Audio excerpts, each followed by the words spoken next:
Rights of government in mines and minerals. किसी जमाबंदी में या रिकॉर्ड ऑफ राइट्स या पीरियडिकल रिकॉर्ड्स में गवर्नमेंट का राइट कैसे किया जाता है,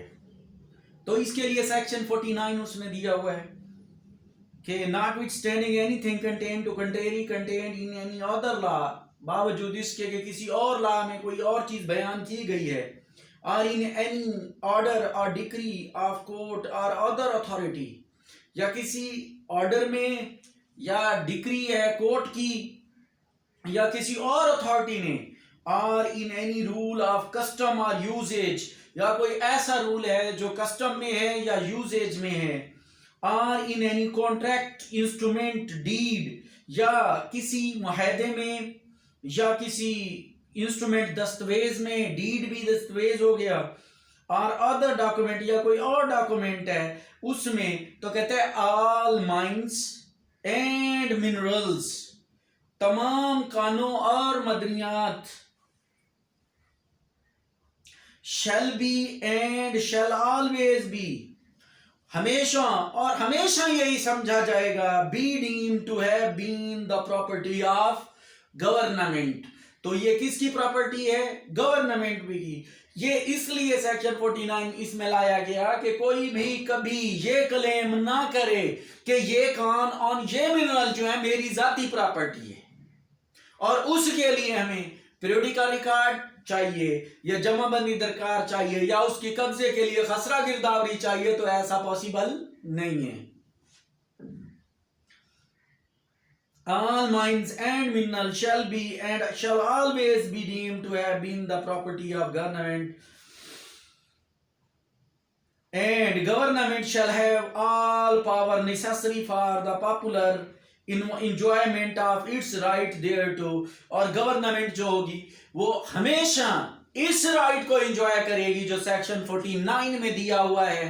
कानून और मदनियात के लिए हुकूमत के हकूक जो होंगे वो रिकॉर्ड ऑफ राइट्स में हमेशा के लिए ताहयात के लिए ये राइट सिर्फ और सिर्फ हुकूमत के लिए रखा हुआ है। फिर अगला है कि presumption as to ownership of forests, rise and waste land. तो कहते हैं कि अगर कोई जंगलात हैं, पत्थर की कानें हैं, या गैर आबादी जमीन पड़ी हुई है, वेस्ट लैंड है, तो उसके बारे में क्या प्रिजम्पशन ली जाएगी कि ये किसके खाते में आएंगी, इसका मालिक कौन हो, इसकी जो रिकॉर्ड सेंटर या पटवारी या रेवेन्यू ऑफिसर इसको किस खाते में डालेंगे, किसकी मलकियत में डालेंगे, किसके कब्जे में डालेंगे, उस हवाले से एक स्पेशल सेक्शन लैंड रेवेन्यू में बनाया गया। सेक्शन 50 जो है जो इस पर्पस के लिए बनाया गया, इन तीन चीजें जंगलात, पत्थर की कानों और गैर आबादी अर्जियात जो जमीन होगी उसको किस खाते में ले आएंगे, उसके बारे में क्या प्रिजम्पशन की जाएगी, आया कि ये किसकी मलकियत है। तो कहता है कि when in any record of rights completed on or before the 18th day of November 1871, तो अब एक बाउंड्री लाइन लगा रहा है कि अगर कोई रिकॉर्ड ऑफ राइट जो है वो मुकम्मल हो चुका है, कब से? 18 नवंबर 1871, उससे पहले का रिकॉर्ड है, या 71 in territory where the land revenue act 1967 was with or without notification in force immediate, तो उस वक्त उस टेरिटरी में 1967 से ये लैंड रिकॉर्ड जो है नाफिजुल अमल है,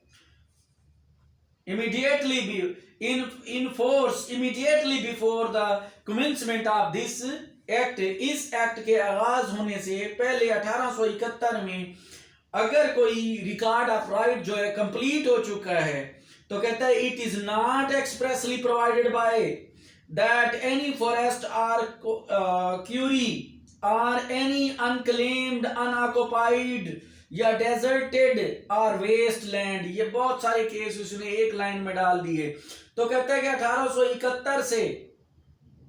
अगर रिकॉर्ड पहले से बना हुआ है उसको उससे हट के, या जिस दिन ये लैंड ये एक्ट लैंड रेवेन्यू एक्ट 1967 को कम इनटू फोर्स हुआ है, उससे पहले भी अगर कोई रिकॉर्ड मौजूद है जंगलात के हवाले से, पत्थर की कानों के हवाले से, या कोई वेस्टेड लैंड है, या रेत की हवाले से, रेत के टिब्बों के हवाले से कोई भी अगर चीज है, तो उसको फिर वही समझा जाएगा। अगर वो रिकॉर्ड मौजूद नहीं है तो फिर ये सब सेक्शन 2 कहते हैं कि it is not expressly provided. और ये वेस्ट लैंड, अनक्लेम लैंड, जंगलात, पत्थर की कानों के बारे में कोई अहकामात उसमें भी बयान नहीं किए गए। डिजर्टेड और वेस्टलैंड और एनी स्पॉन्टानियस प्रोड्यूस, या इसी तरह की कोई और प्रोड्यूस है, और अदर एक्सेसरीज इंटरेस्ट, या कोई और मफाद जो जुड़ा हुआ है इन लैंड जमीन के साथ, belongs to the land owner, और वो जमीन के किसी मालिक के पास है और उससे कोई मफाद आ रहा है, तो कहता है it shall be presumed to belong to government. तो हम समझेंगे कि ये प्रॉपर्टी किसके हवाले से है। हम सुबह पंजाब रहीमी अल खान में रहने वाले हैं। यहाँ पे जो है हमें जो मेन मिनरल यहाँ पे मिलता है वो ब्लैक रेत है। अब देखिए ब्लैक रेत मेरे भी 2 जमीन के एकड़ है, उसमें मैं चाहूं खोद के अपनी रेत निकाल के अपने मकान के लिए या फरोख्त कर सकता हूं? नहीं, ऐसा बिल्कुल भी नहीं है। जो ब्लैक रेत तमीर ये कंस्ट्रक्शन के मिसाले में इस्तेमाल होती है और वो मेरी जमीन से निकल रही है, तो उसको मैं अपनी मलकियत कंसीडर नहीं करूंगा। उसके लिए सेक्शन 50 में ये प्रिजम्पशन दी गई है कि ये प्रिज्यूम की जाएंगी, अंडरस्टूड है कि ये किसके खाते में जाएंगी? गवर्नमेंट के खाते में। उसकी मैं अपनी जाती मलकियत कभी भी जाहिर नहीं करूंगा। When any record of rights, जब कभी कहता है किसी रिकॉर्ड ऑफ राइट कंप्लीटेड, वो कंप्लीट हो जाता है after the 18th day of November 1871 और the 17th day of July 1879, as the case may be, it is not expressly provided that any forest or quarry, और किसी forest और Curie के बारे में नहीं बताया गया और any such land produce or interest as aforesaid, और भी कोई मफाद जो ऐसे कि ऊपर वाले सेक्शन में बताया गया है बिलोंग्स टू गवर्नमेंट, वो भी गवर्नमेंट की शामिल में। शर्त यह है कि 1871 या 1879 तक किसी जमाबंदी में इनके बारे में कोई स्टेटमेंट मौजूद नहीं है। तो कोई आज ये नहीं कह सकता कि एक टुकड़ा रेत का डेजर्ट का डिब्बा पड़ा हुआ है और उसको मैं जाके कैप्चर कर लूं, ये मेरी मलकियत है, ऐसा पॉसिबल नहीं है। उसका जब हमने रिकॉर्ड देखा तो रिकॉर्ड से हमें पता चला कि इसके बारे में 1871 और लैंड रेवेन्यू एक्ट 1967 भी साइलेंट है। तो इसके लिए ये प्रिजम्पशन ली जाएगी that property will be the government of Pakistan.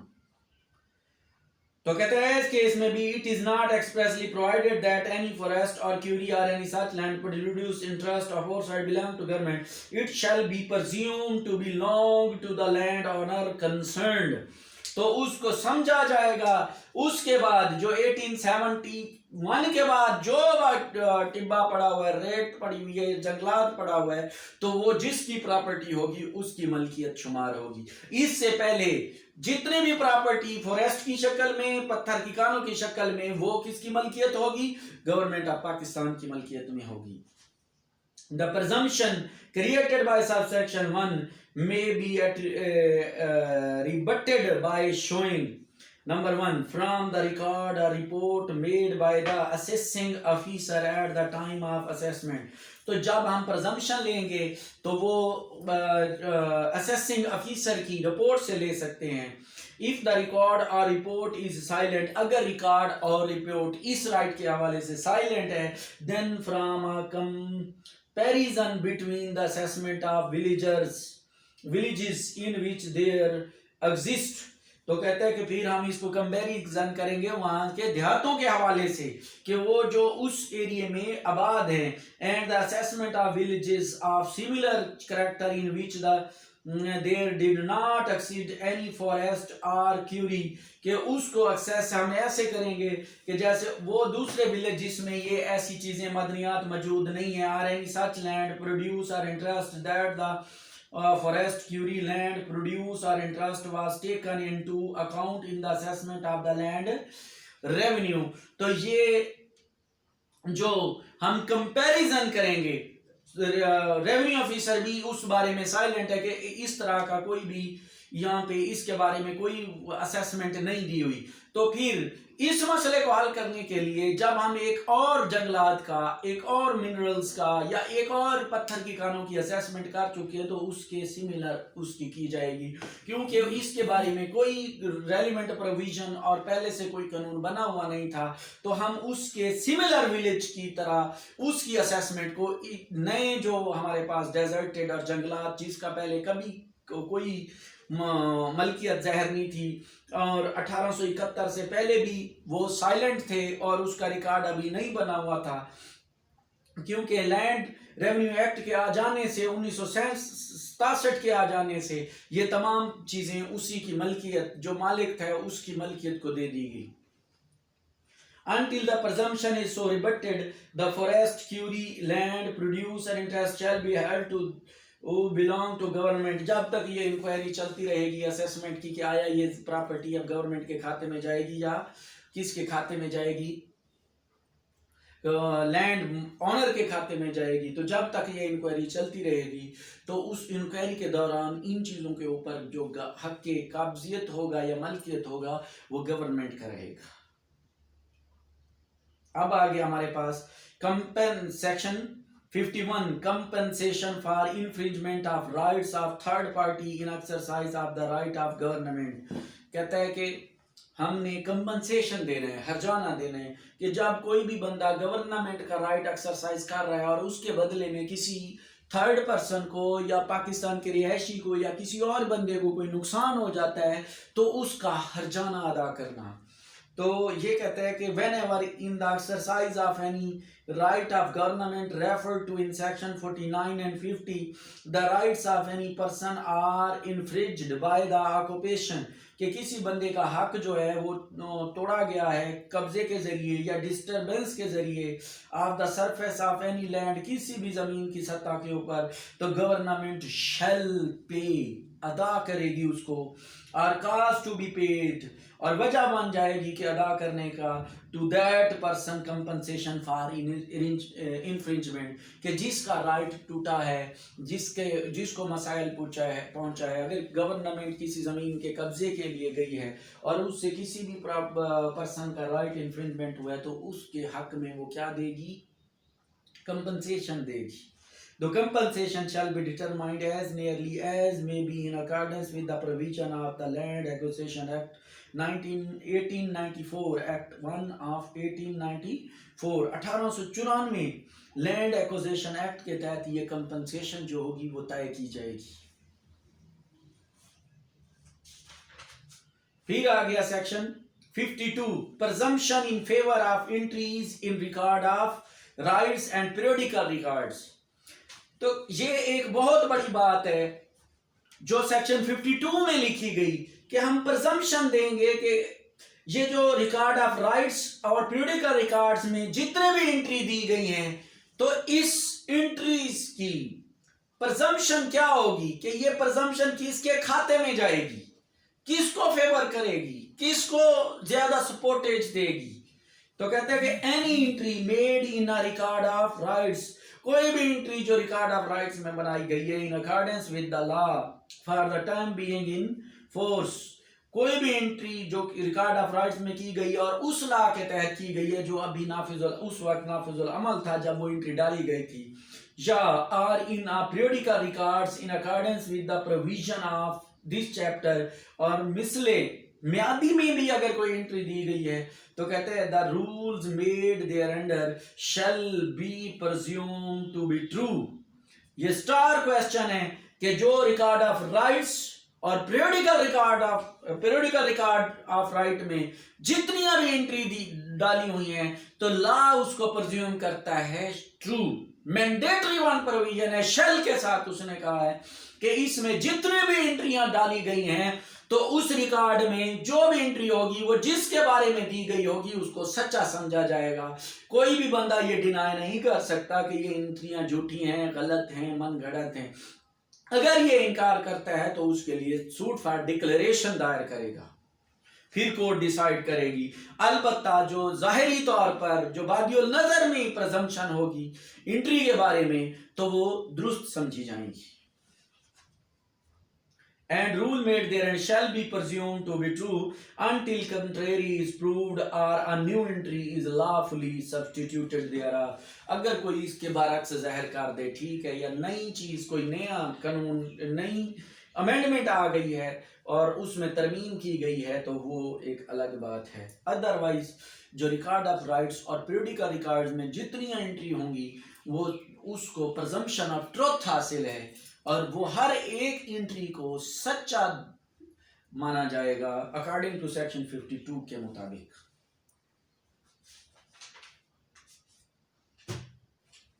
अब आ गया सेक्शन 53, सूट फॉर डिक्लेरेटरी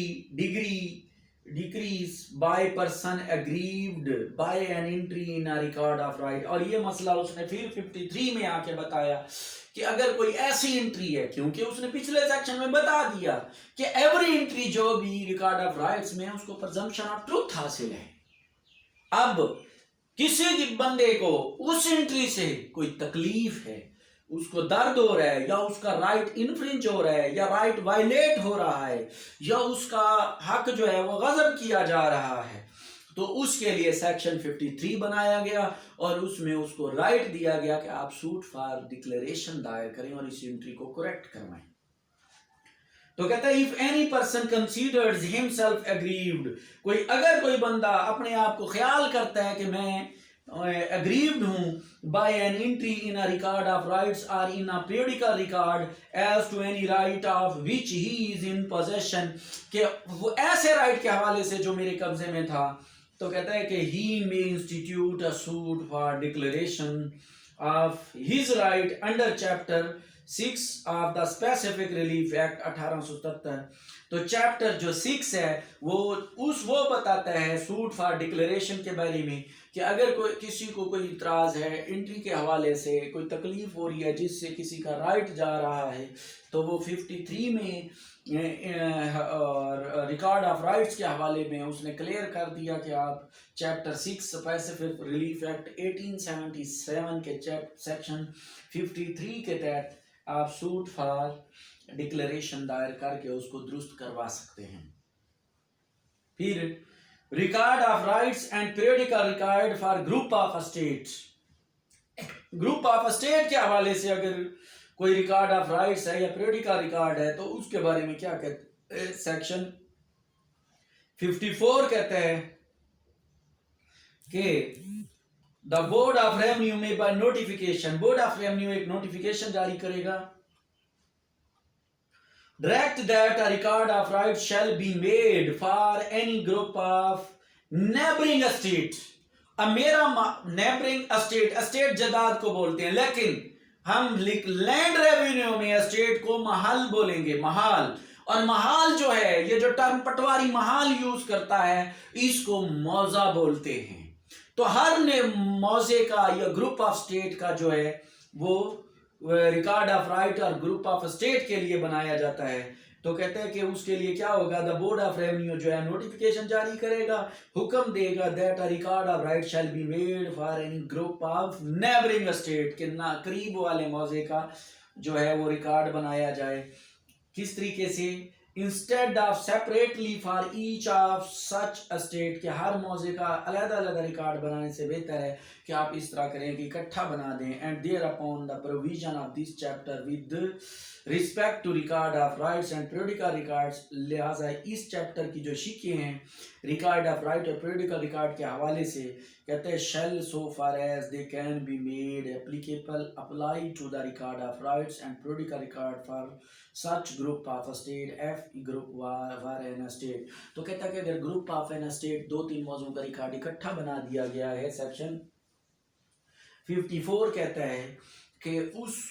उसका अगर इकट्ठा भी बना हुआ है, जब भी हम उससे रिकॉर्ड ऑफ राइट मिसल हकीकियत और मिसल मियादी लेंगे तो वो हर सूबे के लिए हर मौजे के लिए अलग अलग भी होगा, लेकिन उसका जो रजिस्टर और एडिशन बनेगा वो एक ही सेट होगा। उस एक सेट में जब भी किसी को कोई प्रॉपर्टी की मालूमात के बारे में चाहेगा तो फलां हाल का फलां मौजे का आप दे के अपने रिकॉर्ड को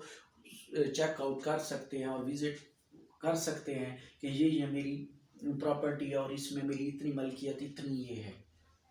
तो इससे कोई कदगन नहीं लग जाएगी कि हम हर मौजे का अलग अलग से रिकॉर्ड है। ये तो अब मुश्किल हो गया ना, इस वजह से कि 4 मौजों को अगर एक ही रिकॉर्ड बनाया जाए तो फिर उसका एक ही पटवारी होगा। फिर एक पटवारी एक मौजे को कवर नहीं कर सकता, 3 मौजों को कैसे कर लेगा। अपनी आसानी के लिए हर मौजे के लिए एक पटवारी और गिरदावर अपॉइंट किया गया और उसके रिकॉर्ड को मेंटेन किया गया ताकि 3 मौजों में इकट्ठा करके बल्क ऑफ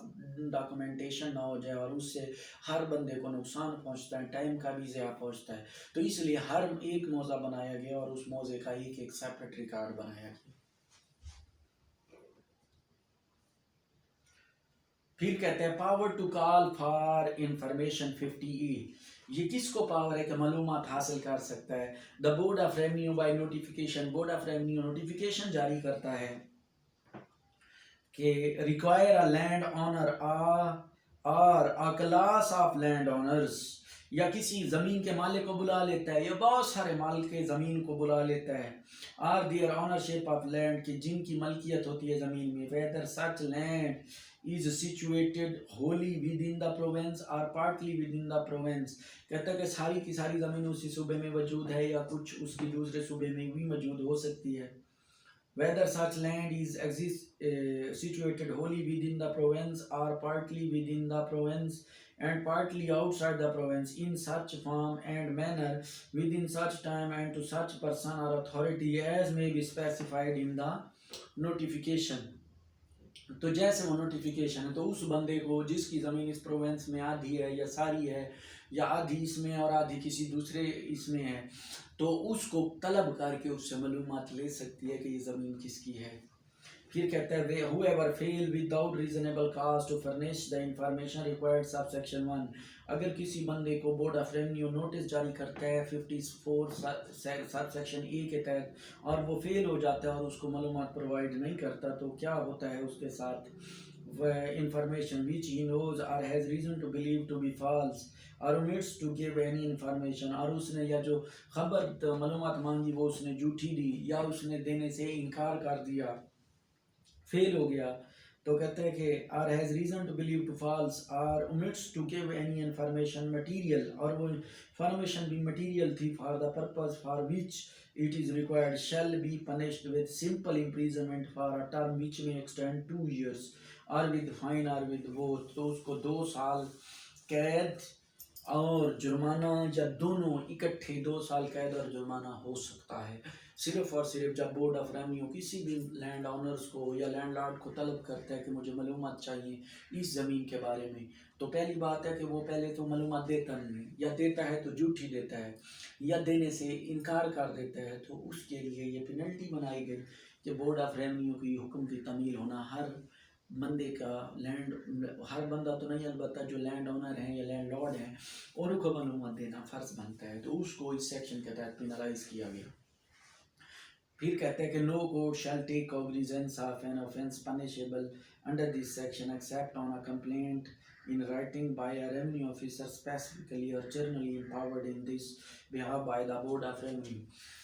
तो कहता है कि कोई भी कोर्ट इस तरह की अगर किसी को पेनल्टी या केस करना हो तो कोई भी कोर्ट इसके ऊपर कॉग्निजेंस नहीं ले सकती, अख्तियार समात नहीं ले सकती जब तक वो मुतल्लिका रेवेन्यू ऑफिसर एक दरख्वास्त बना के कोर्ट को ना दे दे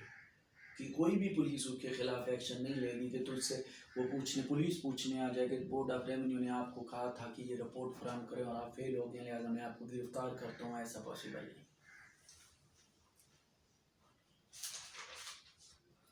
power to make rules respecting record and other matter connected therewith. तो कहते हैं कि the board of revenue may with the previous approval of government make rule, किसके हवाले से। पहली बात है लैंग्वेज के हवाले से, बोर्ड ऑफ रेवेन्यू लैंग्वेज के हवाले से रूल बनाएगी कि ये रिकॉर्ड और रजिस्टर जो होंगे किस लैंग्वेज में बनाए जाएं। 55 कहते हैं फिर कहते हैं prescribing the form of those records and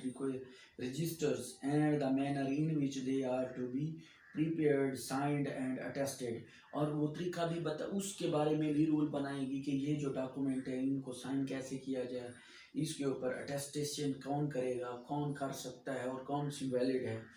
फिर कहते हैं सी पे for the survey of land so far as may be necessary for the preparation and correction of those records and registers. तो board of revenue in matter के ऊपर भी rule बनाएगी for the conduct of inquiry by revenue officer under this chapter, और जो revenue officer inquiry conduct करता है तो उसके बारे में भी वो उसको क्या दे सकता है, कर सकता है, रूल बना सकता है बोर्ड ऑफ रेवेन्यू कि इसको इंक्वायरी करते वक्त कौन कौन से तरीके अडॉप्ट करने चाहिए, क्या प्रोसीजर अडॉप्ट करना चाहिए, किधर सिटिंग होनी चाहिए, सिटिंग का तरीकाकार क्या होगा, दरख्वास्त कौन देगा, इंक्वायरी कंडक्ट कौन करेगा, उन तमाम उसके लिमिट्स और उसकी एक्सटेंट जो होगी वो बताया जाएगा इन रूलों में। फिर कहते हैं generally for the guidance of revenue officers and village officer in matter pertaining to records and register mentioned or referred to in this chapter. तो कहते हैं आम तौर पर गाइडेंस ऑफ रेवेन्यू ऑफिसर के लिए भी रूल बनाए जाएंगे कि एक रेवेन्यू ऑफिसर किस तरीके से वर्कआउट करता है, विलेज ऑफिसर के लिए भी कि वो मैटर जो रिकॉर्ड एंड रजिस्टर्ड के हवाले से हैं उसके हवाले से भी उसको तमाम चीज़ें पर उसके हवाले से भी रूल बनाए जाते हैं। अगला चैप्टर हम असेसमेंट पढ़ेंगे, उसमें हम असेसमेंट जर्नल और स्पेशल पढ़ेंगे, वो तमाम चीज़ें उसमें आ जाएंगी। मैडम